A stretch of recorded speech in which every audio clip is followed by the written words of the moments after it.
So welcome back to Season 4, hosted by Adrian Ndhlovu and myself, Olivia Taylor. The season is on freediving in Africa, and today we have the absolute delight of hearing from Zandile Ndhlovu. So welcome, Zandi. Thank you for joining us. Thank you so very much for having me. It's an honor to be here. Zandi is a very difficult person to encapsulate in just a few words. I'm going to do my best and keep it really simple. But in short, Zandi is a South African freediver, ocean explorer, public speaker, author, filmmaker, and the founder of the Black Mermaid Foundation.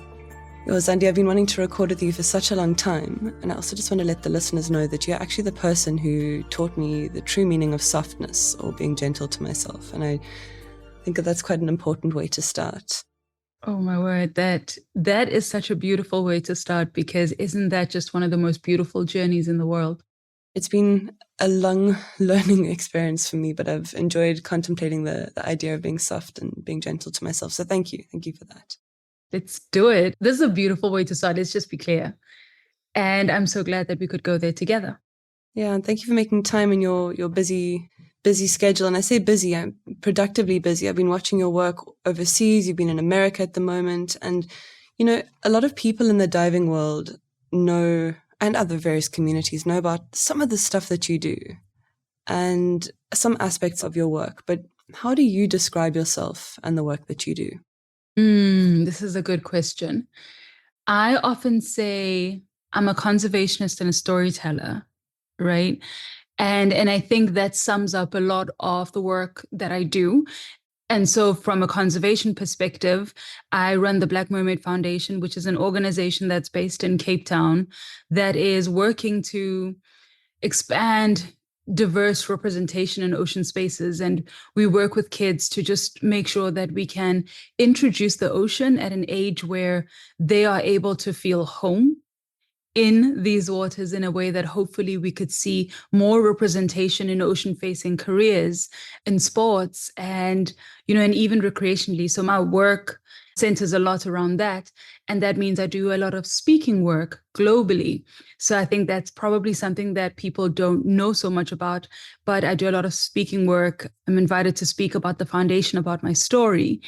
And from a storytelling perspective, I moved into filmmaking because I believe that we need to have, again, just diverse voices that are showing up for the ocean and putting in that important space of nuance in how we tell these stories around conservation and how we create that invitation. And so that is through film, through my photography underwater, but also when I'm talent on Discovery Channel's Shark Week, or you see me on a commercial. And so there is a large commercial aspect of my work as well, which is great because it helps to keep life a bit softer, which I think is important considering how hard all other parts could be. Yeah, and you're talking about your public speaking and your presentation. I was so excited. I got a message from Zandile Ndhlovu, who was actually my first Earthcast guest ever. And he was at TEDx with you in Johannesburg speaking. And then it was hosted by Jackie May, who's also an Earthcast speaker or guest. So that was such a sort of serendipitous moment for me. I was really excited to see the pictures and the videos live. Felt quite privileged. So congratulations on that speaking opportunity as well. Thank you so very much. It was such a proud moment because that was my second invitation to TEDx.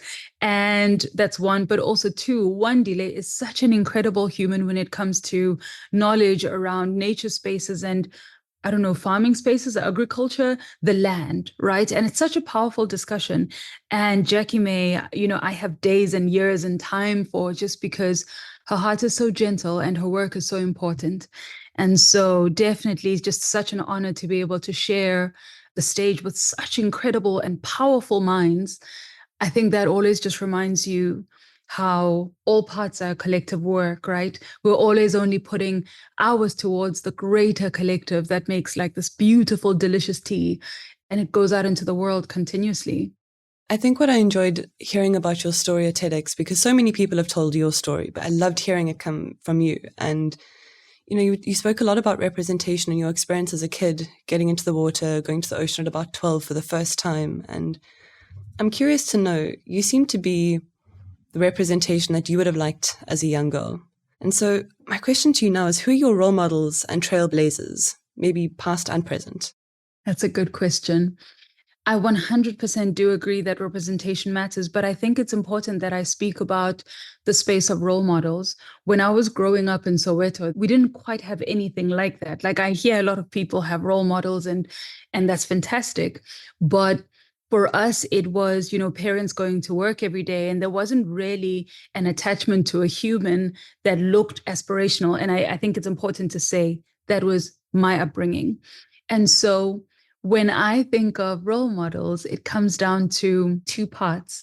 My grandmother, and I think it's important because she was the first storyteller that I knew. She is the continuous space and voice that has brought nature closer to me and my body. And even when I enter the ocean and I'm diving and I'm doing all kinds of things, I'm brought back to her words often. And I think that speaks to not only a softness, but it's a generational knowing. And it's, essentially looking to an ancestral knowing that says, we've always lived with water. We've always lived with nature. What has happened that we are far away from nature as we know it today? That's one. And my second role model is the sea. She's this incredible being that I always hope that we as humanity would be able to hold for. She is gentle and cooling on a beautiful summer's day, but she is also harsh. And there's so many things that happen out at sea that are hard. And so much has happened in the sea. I don't want to go and expand into it. But the one thing about the sea is that no one turns around and say, oh, the sea is so bad because XYZ. She remains a source of awe, a source of inspiration, a source of peace for so many people. I know how, there's people who don't even swim, but when they get to the sea and they just look out to the water, they are healed by it. And I think I often think of the power of being true to who you are, being what you need to be at the time that you need to be it without fear. And I think I look at the sea as that. She can be gentle, but she can also be incredibly harsh. And there's never a moment that you think you know more than she does, because you will come short.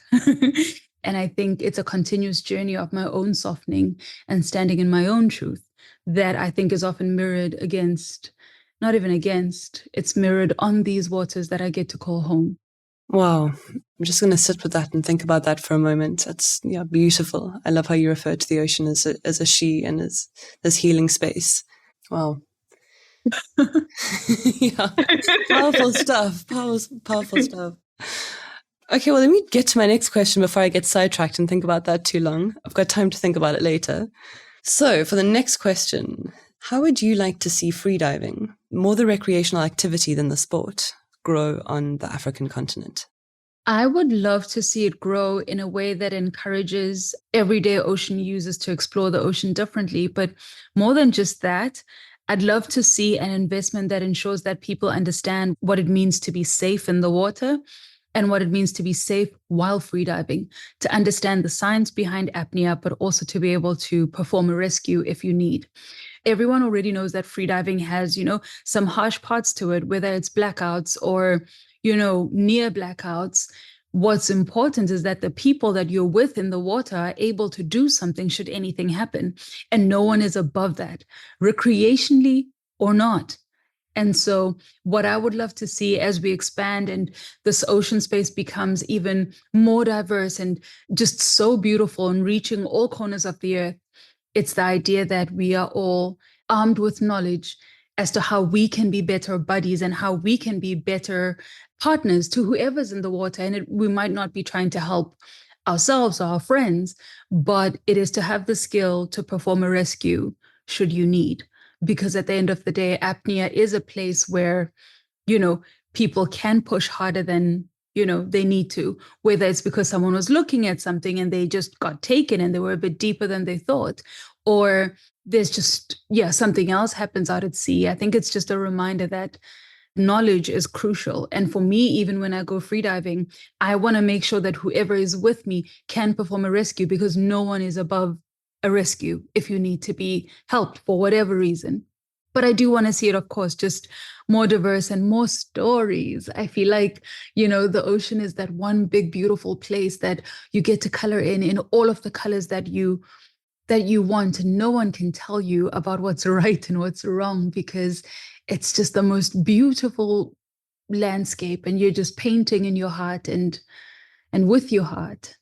And I think the stories that are going to come out from the continent are yet to be experienced by the world, because we, again, as South Africa, come from a hot place with our oceans. And as we expand that access and as we expand that exploration, oh my word, I cannot wait to see the stories that will come.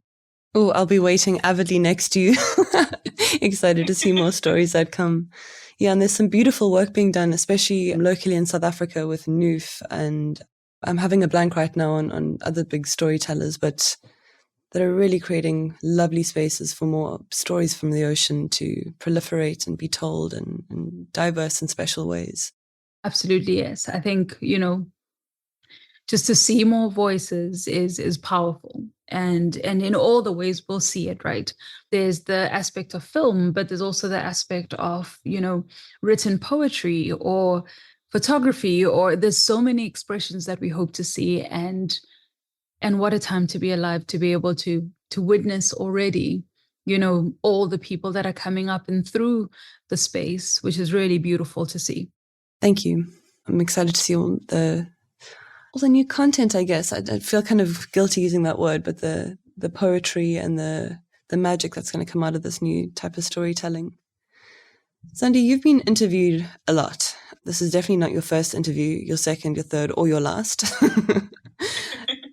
And I'm curious to know, what is your favorite question to answer, and what part of your journey as a freediver and a human being do you most enjoy talking about? My favorite part of the journey that I like to talk about is the foundation. I love talking about, once I qualified as a freediving instructor, there was a knowing that I didn't want to work in the diving shops. I knew that I wanted to go back into my community and create opportunity. And to this day, I think even the beginning days of the foundation were such deep heart spaces for me, but also it facilitated so much of my own healing, my own childhood healing, my own stories around water. For all the kids that I've had the incredible opportunity to take into the water, there's always been a healing. And I've cried so many times from when a kid says, "Oh my word, it's a starfish." And you would think surely it gets old. No, it doesn't. And what do I love? The question that I love answering the most about freediving is, what is my favorite part of freediving? And again, perhaps that speaks to the individual. And it's the free fall. I'm obsessed with it. I'm obsessed. I'm obsessed with the feeling. I'm obsessed with all parts. And I think it's always curious, because that was the one thing that I was so afraid of when in my journey towards becoming an instructor. The free fall would mortify me. I would just open my eyes at 23 meters and just bolt for the surface. And no matter what I did, at 23 meters, I'd lose it. And somewhere along the way, there was a softening and a bending with the water, as, Charles once placed it. And I think that was that journey. And as I found my confidence and my competence in the water, that free fall remains. It remains a completely different, it's like you enter a different universe. Oh my gosh, I'm obsessed.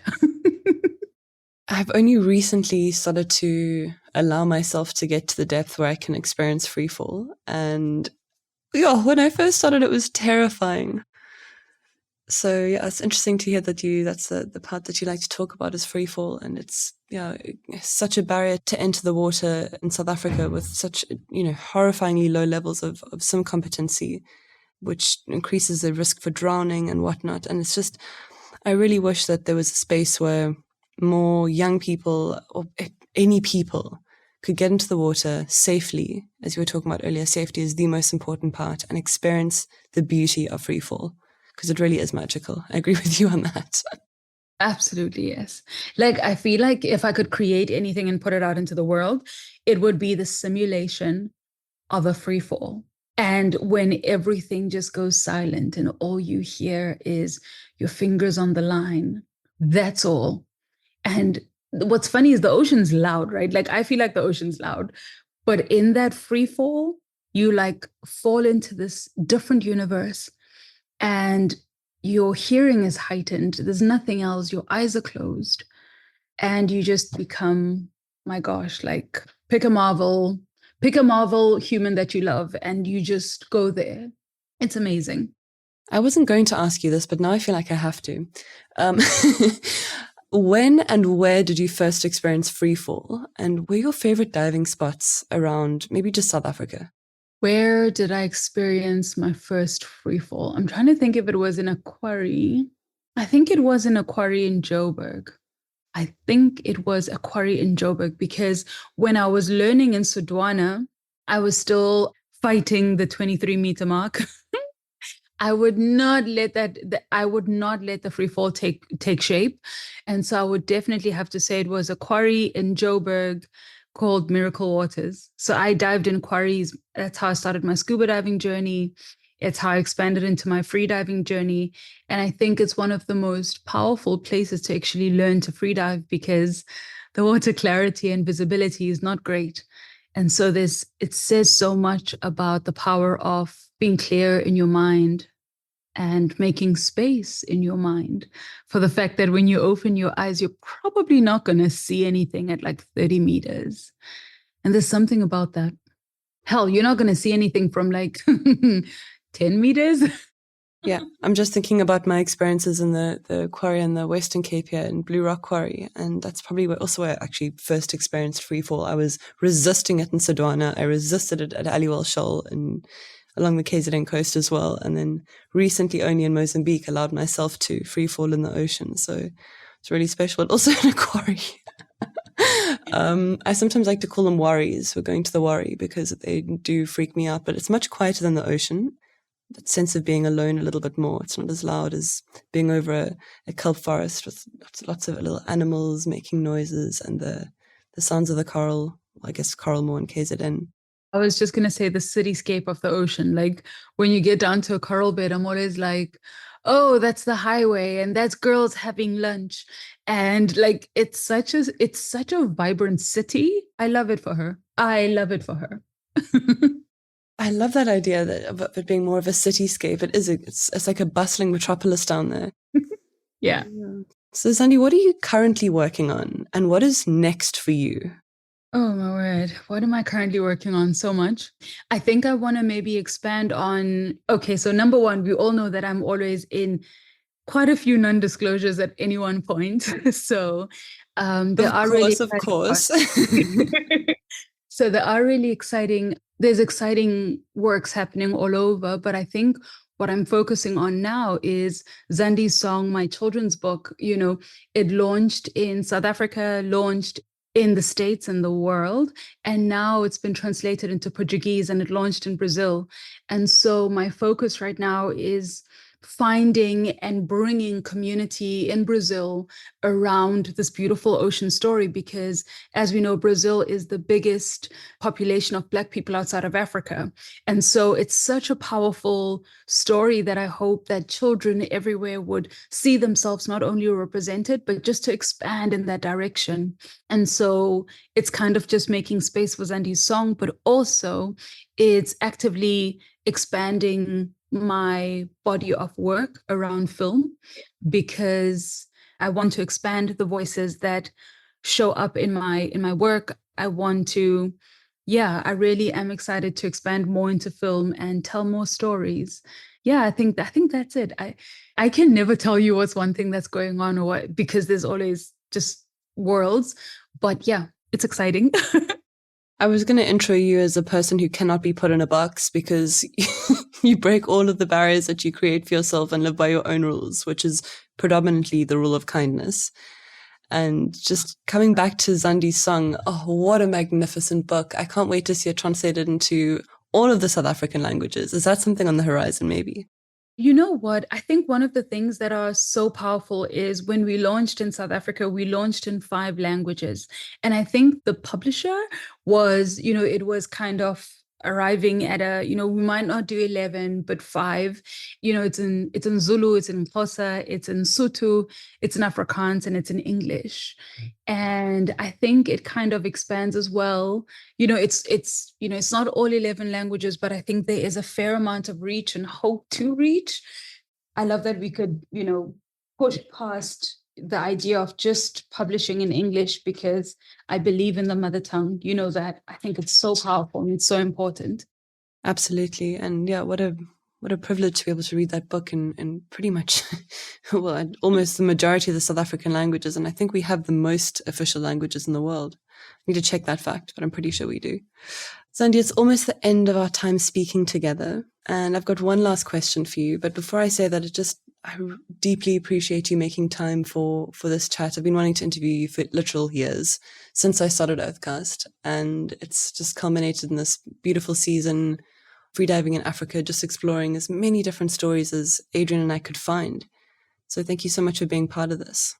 Thank you so much for having me. And I know we've been trying to get to a time for a hot minute now, but I'm the biggest believer that everything happens at the right time. And so to embrace the moment that is. Agreed. And thank you. And so for the last question, Zandile Ndhlovu, given your expertise, what question should I have asked you? I think a question that would have been great. We've had great questions. Is how did you move past the place of fear when you couldn't go into the free fall post 23 meters? Absolutely. Sorry. Yes. I definitely should have asked you that. I think fear is a really big emotion that we all hold globally. We can talk about freediving, but we feel fear in moments every single day. And I feel like that for me was transformative in the journey of learning to walk with the fear that was and to essentially win it over. And I feel like that has been a catalyst for how I show up in any single space when I'm afraid. I go back to that moment and the 7 months that followed in getting to know the face of my fear and telling her that she cannot scream when I get to 23 meters because I'm going. Thank you for joining us for another episode of Season 4, Freediving in Africa on Earthcast. And we look forward to having you again soon.